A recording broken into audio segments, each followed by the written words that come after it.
Subscribe करें हमारी YouTube channel मुफ्ती जुनैद रजा अजहरी को और वीडियो पसंद आए तो लाइक करें और सवाब की नियत से शेयर जरूर करें। बिस्मिल्लाहिर्रहमानिर्रहीम। अल्लाहु रब्बु मुहम्मदिन सल्लल्लाहु अलैहि वसल्लम नहनु इबादु मुहम्मदिन सल्लल्लाहु अलैहि वसल्लम। इससे पहले ज़मीन के बारे में मसला गुज़रा कि ज़मीन अगर नापाक है और वो सूख जाए और नापाकी का असर यानी उसकी स्मेल है, उसकी रंगत है, ये अगर ख़त्म हो जाए तो वो सूखने ही से ज़मीन पाक हो जाती है।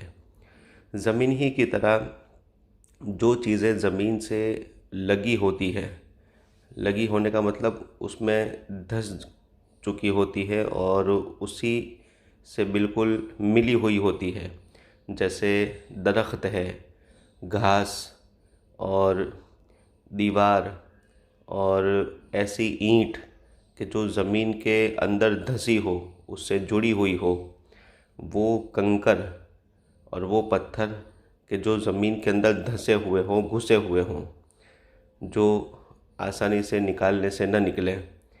तो ये जितनी भी चीज़ें हैं, ये सब का भी ज़मीन ही की तरह मसला है कि अगर ये सब सूख जाएं और उसके ऊपर से ये नापाकी का असर, उसका रंग और उसकी बू, ये अगर दूर हो जाए तो ये सारी चीज़ें भी पाक मानी जाती हैं। और अगर ईंट जुड़ी हुई ना हो या कोई भी और पत्थर वगैरह जो ज़मीन से जुड़ा हुआ ना हो, तो वो सूख जाने से फिर पाक ना होगा, बल्कि उसको धोना ज़रूरी है। जो चीज़ें ज़मीन के अंदर धंसी हैं, मुत्तसिल है, मिली हुई है, उन्हीं का ज़मीन जैसा हुक्म है। घास के ऊपर भी अगर कुत्ते वगैरह ने अगर पेशाब कर दिया, बकरी वगैरह ने पेशाब कर दिया, और वो घास जो ज़मीन से अभी लगी हुई है, तो उसका भी फिर वही हुक्म कि धूप निकलेगी और वो अगर सूख जाए और उसका असर नजासत का जो है वो ख़त्म हो जाए तो वो घास भी पाक हो जाएगी।